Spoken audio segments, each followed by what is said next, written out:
Drive Dance everyone. We're here in Scarborough at the Modus exhibition. We've got the rock star Joe Cullen. Joe, preparation for the Worlds, is it now started in exhibitions like this? Yeah, definitely.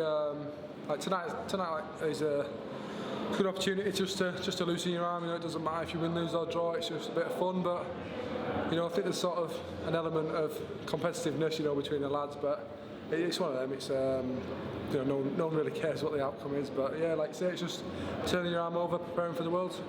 Speaking of the Worlds, looking forward to it. Obviously on the horizon now. Yeah, well, I've probably got one of the best records there, but no, it's not going to be like that forever. It'll eventually turn around. So, you know, why not this year? Do you get fed up with people bringing the record up and keep on about it? No, I understand it completely. Every time the Worlds is on, you're bound to draw upon, you know, what a terrible record you've got there. So I understand, you know, the questions and things like that, and I'm fine with it. It's fine. Was last year a bit of disappointment to lose to Brendan, and more the manner of the performance, because you were in decent form heading to Alexandra Palace last year? If I'm honest, the worst thing about losing to Brendan last year was what was after. If I'd have beat Brendan, the draw opened up, you know, really well. And it was a matter of, you know, like I've had shocking draws there in the past. That was an absolute dream draw. I thought Brendan was the hardest hurdle, because obviously I've not got a great record there, but Brendan's really tough to play. It doesn't matter if he's in good or bad form. He's tough to play. You know what I mean? He's deliberate, shall we say.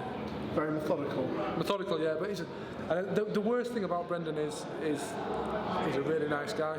Yeah. You know, if he played the manner he plays, and you know you wasn't keen on him, I think you could deal with it a bit better, because you've got, you know, something to sort of, you know, like grit your teeth and, you know, do whatever. But he's a really nice guy, and that's the most frustrating thing. Record apart, do you still get the same buzz and excitement when you're driving up that hill looking at Alexandra Palace that you've got when you first went there?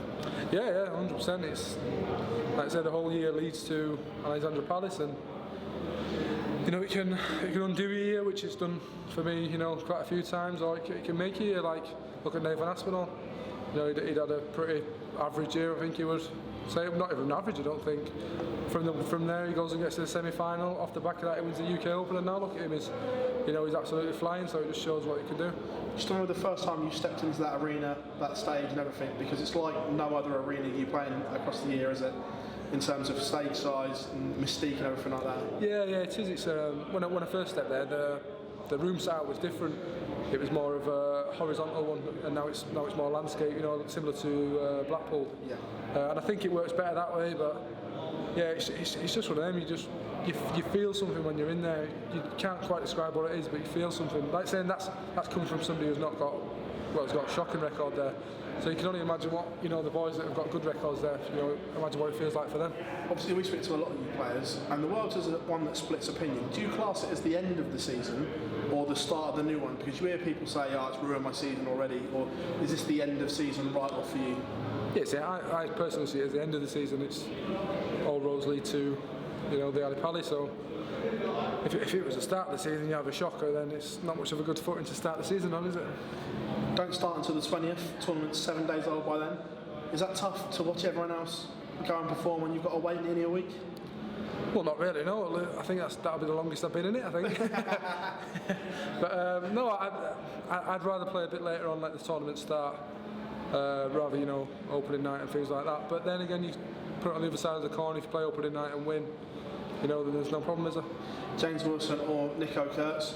Obviously, Nico, we've only seen a little bit of him in the World Series event, but James, a wily old character. Are you going to watch the game to see who you play? I won't watch it, but I'll see the result on, you know, social media and things like that. And to be honest, I don't know much about Nico. I've seen him a couple of times in the World Series. He looks really good. So, you know, got to be on the game. If it's him and James Wilson, he's not been in the best of form, but I think he was in the top 32 and he was in some really good form, so you know it's always there. It was similar.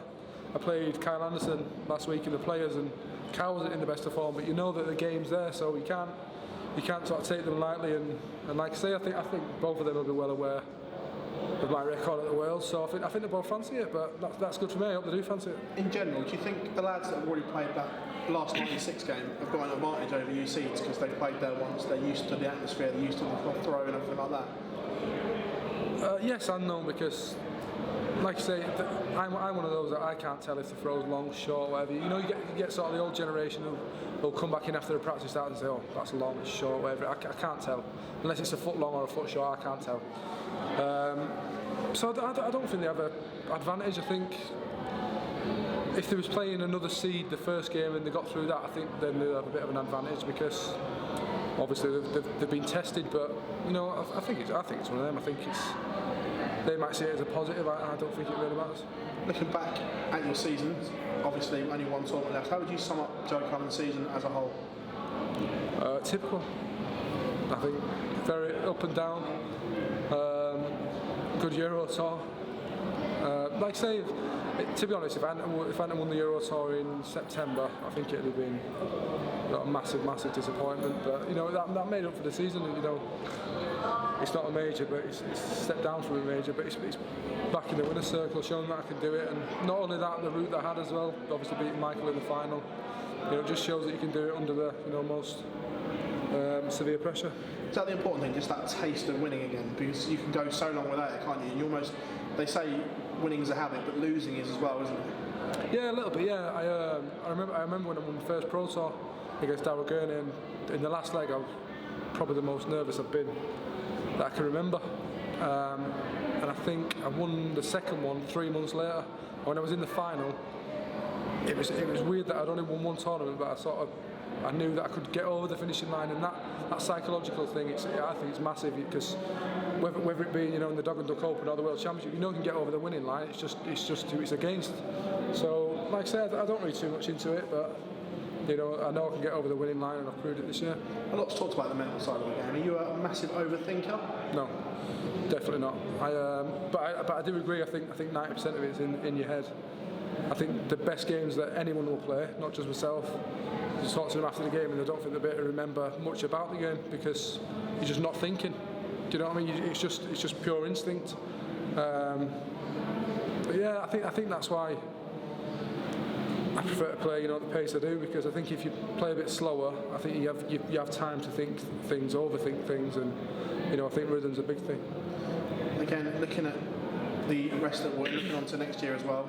Firmly back in the top 16. Have you now got eyes on that top 10? Because I know you were one that set yourself goals. It was getting to the top 16, stay there. Is the top 10 the next level for you? Yeah, well, I was actually looking at it. I might have ring yourself with an interview as well. If you look at all the top 16, almost every single one of them has got a decent run with the world. It may even be winning 2 games, but that's 35,000. That's a runner-up in some of the majors, or near to a runner-up. And they've all got Grand Slams on there. I've got no Grand Slam and no Worlds, and I'm still number 15, am I 14, whatever it is? 15, I think. Yeah, well, whatever it is, and I'm still, number 15 with no big money tournaments on there. So I don't think I'm doing too bad. Does that show how consistent you've been in everything else, like you say, because you are 15 in the world without a big run in the biggest tournament of them all? Yeah, well, I think the European tour has been huge for me. I think it was one of the boys on Twitter, I think is that Okipedia, I think it is, Christopher Kemp, I think it was.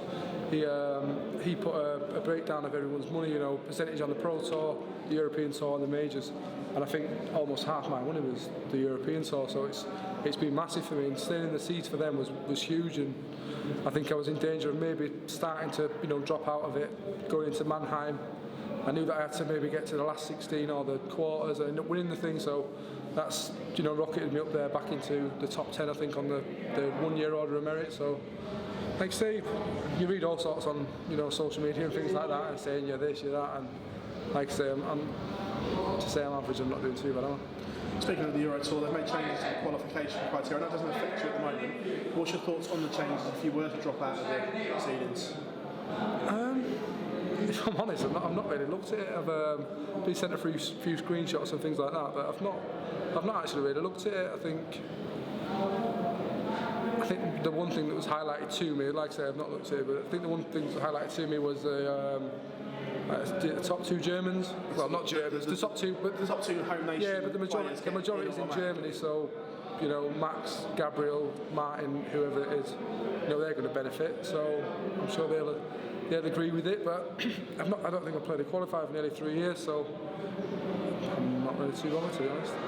Again, just sat here talking to you, you seem in a real good place at the moment, Joe. You're relaxed, confident. Is that big win just around the corner for you? Are you feeling that there's something special? coming? Yeah, well, I hope so. It's like I say, I'm trying not to put too much pressure on myself, because I think the last 2 years I've been maybe knocking on the door of the Premier League. You know, I've had a couple of good runs on TV, and you think, you know, maybe a big world will, you know, get me in, and I think I've just put too much pressure on myself. So this year, you know what I mean, if I win the world, it doesn't, you know, it matters, but it doesn't matter. You know what I mean? The worst thing at the end of the day, you get to go home. So, you know what I mean? We spend enough time away from home, so at the end of it, you get to go home. Did the Premier League mess with your head a little bit last year? Because, like you say, you were being talked about as a huge contender. Did you maybe think about that too much towards the back end of the season? Maybe subconsciously. I think because I was telling myself not to think about it. So by telling yourself that, you are thinking about it. So maybe subconsciously, but it's only natural, you know. Every player aspires to be world champion. Every player aspires to be in the Premier League. So it's just a natural sort of development, you know, in your career. Joe, absolute pleasure sitting down and talking to you. We'll let you get back to the practical. Thanks very much. Cheers. Mate. Cheers. That's really